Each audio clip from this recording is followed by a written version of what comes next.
dan saudaraku yang terkasih, salam sejahtera untuk kita semua dan damai sejahtera Allah tinggal dalam hati kita masing-masing. Selamat hari Minggu, selamat hari Sabat, selamat kita berjumpa kembali pada pelayanan firman Tuhan hari ini.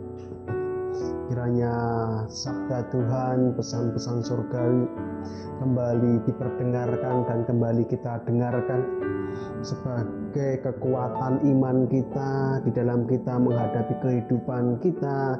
Dan saya yakin dan percaya kita semua senantiasa dilindungi, disertai oleh Tuhan dan dipimpin langkah kita melalui sabda firman Tuhan yang Tuhan nyatakan dalam kehidupan kita sehari-hari. Bapak, Ibu, dan saudaraku yang terkasih, dan anak-anakku, adik-adikku yang terkasih juga, yang saat ini bergabung dengan kami tim pelayanan GKJTU di dalam pemberitaan firman pada saat ini. Saya berharap dan berdoa kiranya kita terus dijagai Tuhan, dilindungi Tuhan, diberikan kekuatan, kesehatan. Bila saat ini ada sebagian kita yang harus tinggal di rumah karena sakit penyakit, karena kelemahan tubuh, kiranya damai sejahtera Allah tinggal dalam hati kita dan kita terus yakin, percaya kesehatan, penyembuhan, pemulihan itu Tuhan kerjakan. Kalau hari ini ada dari kita yang tidak bisa ke gereja karena satu dua hal di luar kota dan lain sebagainya, yang saat ini tidak bisa pulang untuk beribadah bersama dengan kita, dan hari ini juga puji Tuhan bisa bergabung dalam setiap pelayanan kami melalui sosial media. Kiranya dimanapun Bapak Ibu Saudaraku berada, terus ada dalam pemeliharaan Tuhan, dijagai oleh Tuhan, diberikan anugerah perlindungan dan kasih Tuhan terus bersama dengan kita saat ini. Bapak, Ibu, dan saudaraku yang terkasih, mari kita akan bersama-sama mendengarkan sabda firman Tuhan. Sebelum kita mendengarkan sabda firman Tuhan, saya akan ajak kita bersama-sama datang pada Tuhan di dalam doa terlebih dahulu. Kita akan tundukkan diri kita di hadapan Tuhan, kita akan berdoa. Segala pujian syukur kami panjatkan di hadirat-Mu, Bapa kami yang di surga. Bapa yang maha kudus, Bapa yang maha tinggi, Bapa yang senantiasa memiliki kehendak yang terbaik dalam kehidupan kami, dan yang kehendak-Mu terjadi Tuhan di bumi maupun di surga. Tuhan kami Yesus Kristus, pada saat ini kami hendak bersama-sama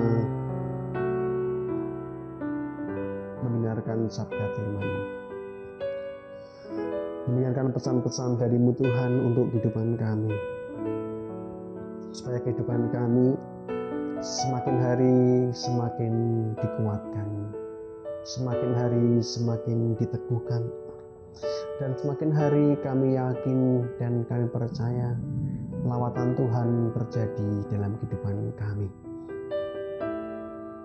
Tuhan, kami serahkan pemberitaan firman-Mu pada saat ini di dalam kasih penyertaan. Berikan kami hikmat, berikan kami pikiran yang terang, sehingga firman-Mu benar-benar jadi rema dalam hidup kami, dan kami bisa melakukan itu dalam kehidupan kami sehari-hari.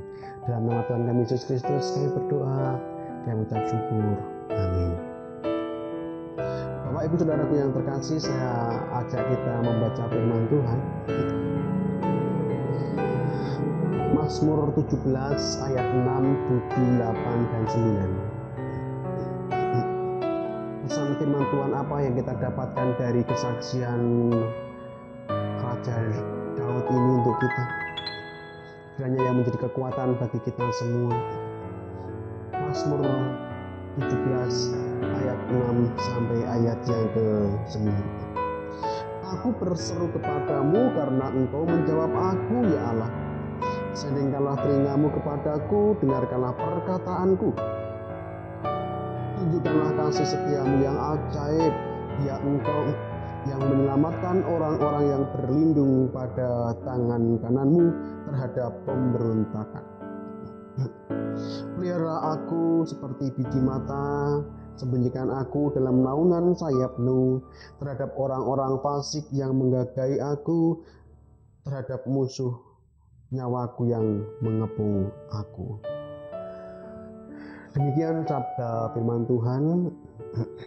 Berbahagialah Bapak, Ibu, saudara-saudariku yang terkasih, anak-anakku yang terkasih, yang senantiasa menjadi pendengar-pendengar firman Tuhan dan menjadi pelaku-pelaku sabda firman Tuhan. Haleluya.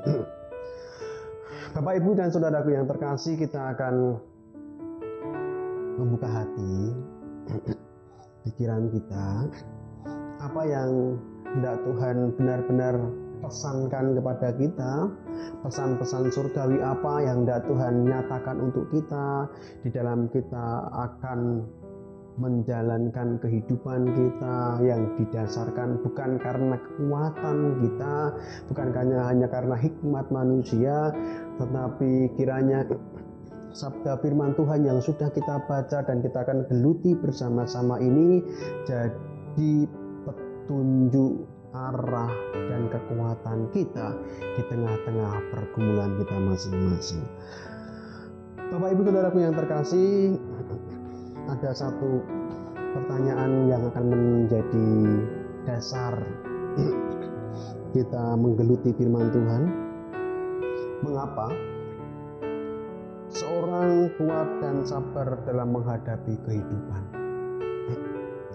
Ketika kita melihat orang, saudara kita, rekan kita, teman kita, dan ketika mereka di tengah-tengah pergumulan, pencobaan, ujian, mereka seakan-akan jadi pribadi yang kuat, pribadi yang sabar di tengah-tengah pergumulan.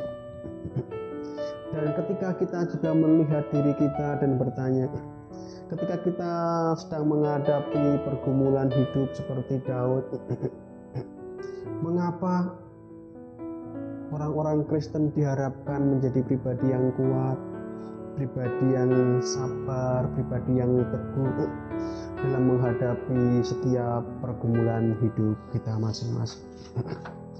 Kita akan melihat satu alasan kenapa kita bisa melihat orang sabar dan kuat di tengah-tengah menghadapi kehidupan yang berat. Karena alasannya adalah mereka memiliki pengharapan yang besar untuk hari esok. Ketika manusia masih memiliki sebuah pengharapan, maka orang kita, bahkan sesama kita yang kita bisa jumpai dalam kehidupan kita sesama, yang saat ini juga ketika kita melihat bisa menjadi berkat bagi kita. Alasannya adalah kita masih menemukan harapan yang tinggal di dalam hati mereka, sehingga dengan harapan itu mereka meneruskan perjuangan. Mereka tidak mau menjadi pribadi yang kalah. Lihat Daud, selama masih ada pengharapan yang luar biasa itu yang diimaninya, maka Daud tidak akan pernah menyerah kalah di tengah-tengah pergumulan, di tengah-tengah tantangan, di tengah-tengah apa yang harus dihadapi.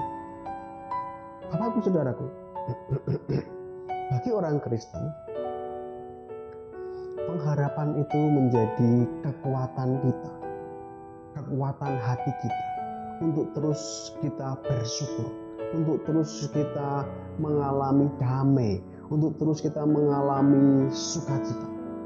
Seperti yang dikatakan oleh Rasul Paulus di Roma 12 ayat yang ke-12, bisa dilihat di sana bagaimana Rasul Paulus menyatakan satu kesaksian dan pengajaran itu, bahwa bersukacitalah dalam pengharapan, bersabarlah dalam kesesakan, bertekunlah dalam doa. Salah satu perintah yang dinyatakan oleh firman Tuhan melalui Paulus, bersukacitalah dalam pengharapan. Selama kita masih punya pengharapan, maka akan ada sukacita dalam hati kita. Kita tidak pernah akan mengalami keputusasaan, patah arah, letih, lesu, dan lain sebagainya. Ketika hati kita masih ada yang disebut dengan pengharapan, dan pengharapan itu membangkitkan semangat kita untuk terus berjuang, untuk terus bersukacita, untuk terus melihat sang sumber pengharapan itu. Sang sumber pengharapan kita adalah pribadi yang kekal, pribadi yang besar, pribadi yang berkuasa, yaitu Yesus Kristus. Jadi Bapak Ibu Saudaraku yang terkasih, kenapa kita dikehendaki oleh firman Tuhan supaya kita mengerjakan sesuatu di tengah-tengah pergumulan-pergumulan yang ada saat ini, untuk terus kita kuat, untuk terus kita sabar, karena firman Tuhan katakan bahwa bersukacitalah dalam pengharapan. Selama, sekali lagi saya katakan Bapak Ibu Saudara, selama hati kita masih memiliki pengharapan,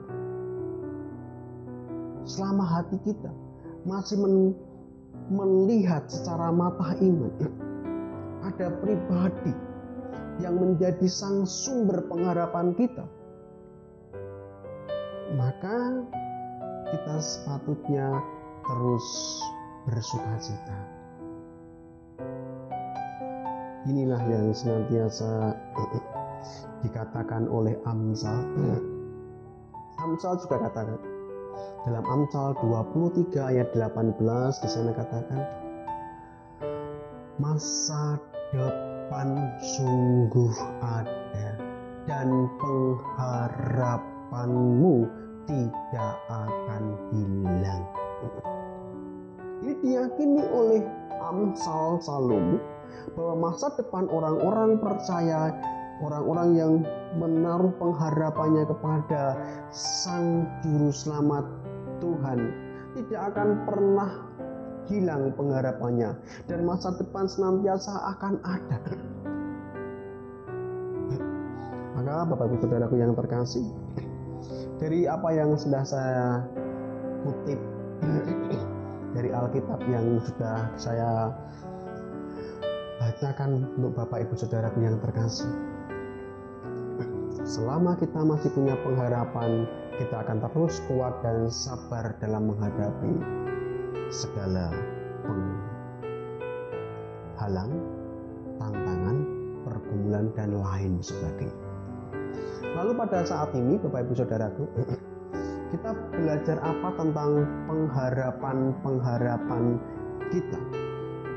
Ketika kita membaca di Mazmur 17 ayat 6 sampai yang ke-9, ada satu pengharapan yang harus kita imani ketika kita berbicara tentang Tuhan. Ada satu pengharapan yang sangat-sangat dan butuh satu keyakinan yang teguh ketika kita berbicara tentang satu pribadi Allah, pencipta langit dan bumi. Pengharapan-pengharapan apa yang harus kita percayai dan imani dalam kehidupan kita? Ayat yang ke-6 saya akan bacakan, aku berseru kepadamu. Mazmur katakan, aku berseru kepadamu. Sebuah seruan yang ditujukan kepada Tuhan, sebuah doa yang ditujukan kepada Tuhan, sebuah permohonan yang ditujukan kepada Tuhan, sebuah permintaan, seruan yang ditujukan kepada Tuhan.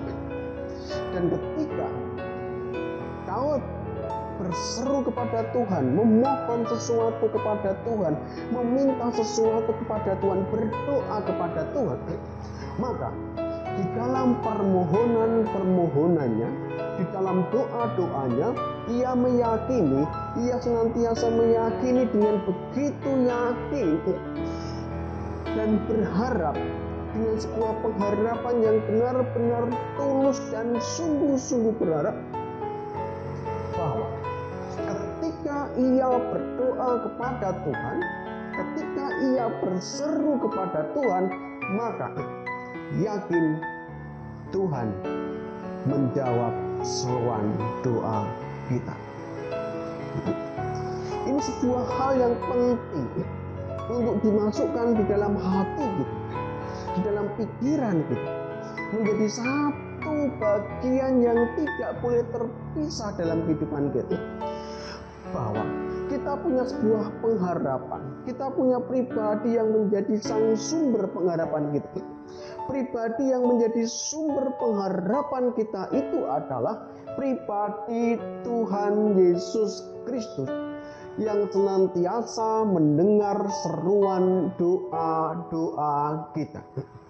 Ketika Bapak Ibu Saudaraku berdoa, entah kapan kita berdoa, jamnya kapan, waktunya kapan, kondisinya seperti apapun, ketika engkau berdoa, maka engkau harus meyakini sang sumber pengharapan kita itu mendengar seruan doa kita. Ini sebuah kebahagiaan kita. Ini sebuah kebahagiaan orang-orang Kristen, orang-orang percaya.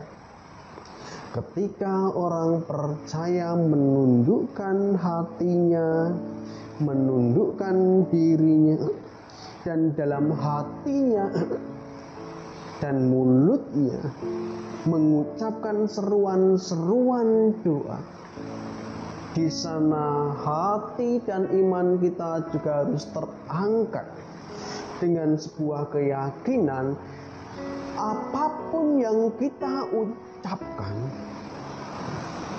apapun yang saat ini terucap dari hati dan mulut saudara, itu didengarkan oleh Tuhan. Tak ada satu kata pun yang terabaikan di hadapan Tuhan. Telinga Tuhan begitu peka mendengarkan setiap seruan doa kita. Apapun yang kita serukan, kita doakan, itu Tuhan mendengar. Ia nggak jauh dari kita. Ia begitu dekat dengan kita, dan ia begitu senang ketika anak-anaknya datang pada dia dan berseru di dalam doa.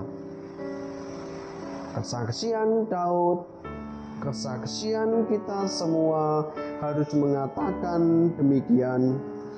Aku berseru kepadamu karena engkau menjawab aku, ya Allah. Sendingkanlah telingamu kepadaku, dengarlah perkataanku. Satu kekuatan kita, satu kekuatan orang-orang Kristen di dalam setiap kehidupan kita masing-masing, bahwa satu kata pun tidak pernah diabaikan Tuhan di dalam setiap doa kita. Jadi, apa kekuatan kita hari ini di dalam kita menghadapi kehidupan kita? Kekuatan kita hari ini dan sebuah panjatan syukur kita pada saat ini adalah Tuhan masih memperkenankan kita untuk berdoa, dan doa kita itu didengar, dijawab oleh Tuhan.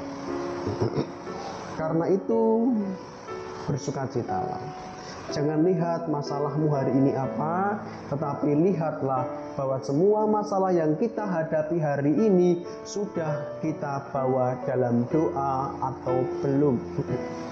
Bukan besar kecilnya masalah yang kita hadapi hari ini, tetapi yang menjadi kunci dalam kehidupan kita adalah sudah atau belum masalah kita bawa di dalam doa.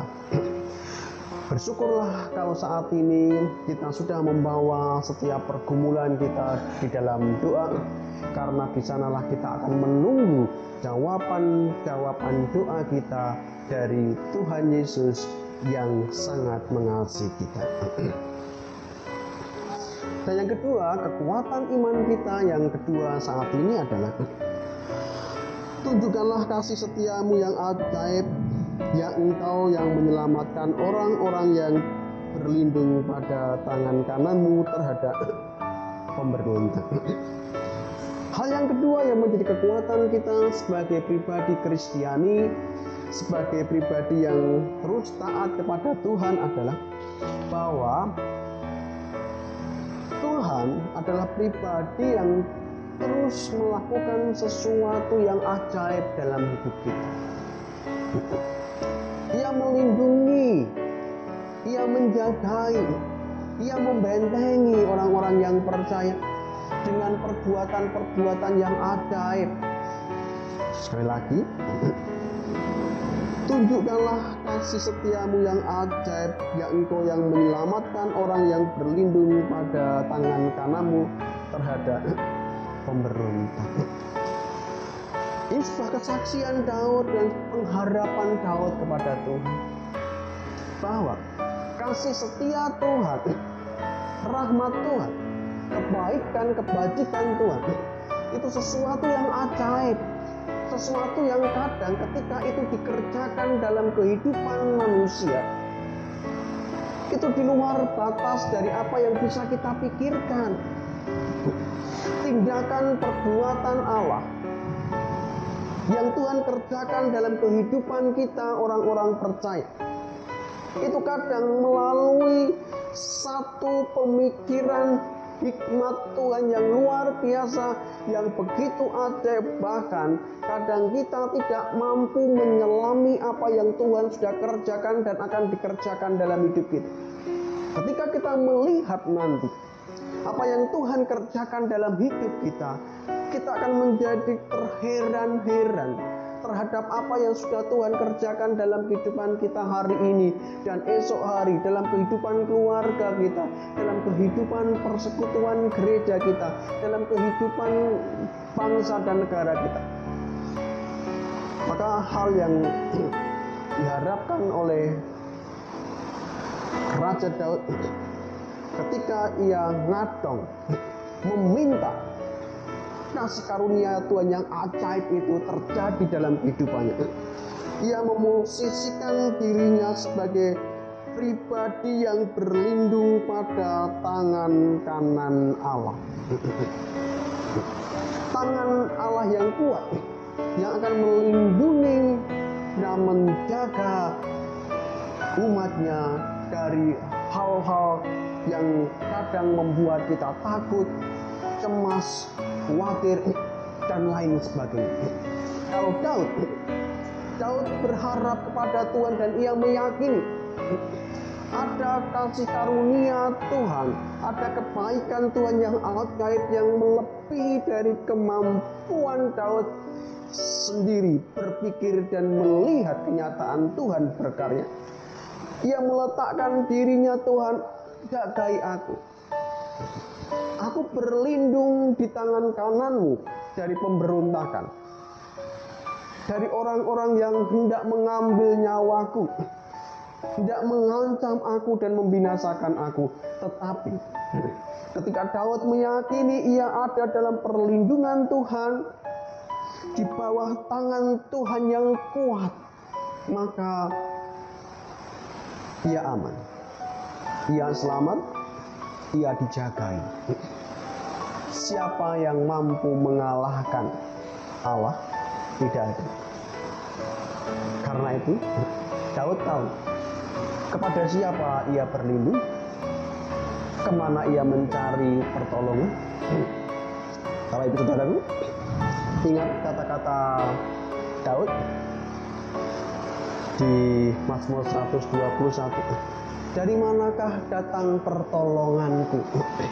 Ia melihat dari manakah datang pertolonganku. Tidak dari gunung-gunung, tidak dari kekuatan-kekuatan yang lain selain kekuatan dari Allah pencipta langit dan bumi, yang kekuasaannya dan kekuatannya tidak ada yang menandingi.